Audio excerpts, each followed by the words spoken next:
সত্যি বলছি, যদি এই রান্নাটা বাড়িতে না করো তাহলে আমার কথা বিশ্বাসই করতে পারবে না যে এই চিকেন স্যুপটার এত টেস্ট হতে পারে।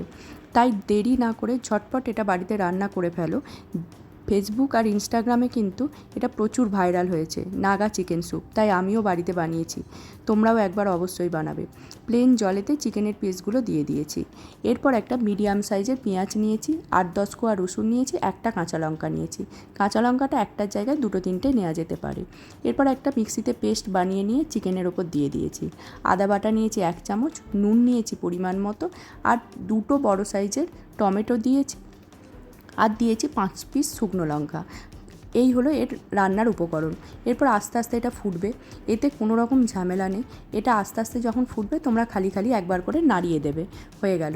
এরপর আলু আর গাজর আমি আলাদা সেদ্ধ করে নিয়েছি, সেদ্ধ করে রেখে দিয়েছি। কারণ কি, এটার মধ্যে তো যেহেতু কোনো তেল, ঘি, বাটার কিছুই ইউজ করিনি, তাই যাতে গাজর বা আলুর কোনো রকম গন্ধ এটাতে না এসে যায়, তাই আমি এটা আলাদা সেদ্ধ করেছি। তোমরা চাইলে একসাথেও দিয়ে দিতে পারো। বিশ্বাস করো, কোনো রকম ফ্যাট নেই। আর বাড়িতে যদি এটা রান্না করে দাও, কেউ বুঝতেই পারবে না যে এটাতে কোনো বাটার বা ঘি বা তেল কোনোটাই ইউজ করা হয়নি। শরীর সম্পর্কে সচেতন হতে চাইলে এই রেসিপিটা একবার অবশ্যই বাড়িতে বানাবে। যাই হোক, আমার সমস্ত জিনিসগুলো ভালো রকম সেদ্ধ হয়ে গেছে। এরপর তার থেকে আমি 2টো টমেটো, 2 পিস আলু আর 2টো শুকনো লঙ্কা আমি তুলে নিয়েছি। যেহেতু বাচ্চাদের নিয়ে খাবো, তাই আমি শুকনো লঙ্কাগুলো সবকটা পেস্ট করে নিই। তোমরা যদি ঝাল ঝাল খেতে চাও, তাও শুকনো লঙ্কাগুলো সবকটা পেস্ট করে নিতে পারো।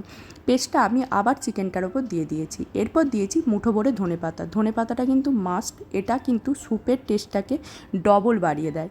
যাই হোক, আমার রান্না কিন্তু কমপ্লিট হয়ে গেছে, দেখতে অসাধারণ হয়েছে। আমি দুপুরে এটা ভাতের সাথে খেয়েছি, আর বাচ্চাদের আমি স্কুল থেকে আসার পর ব্রেডের সাথে সার্ভ করেছি।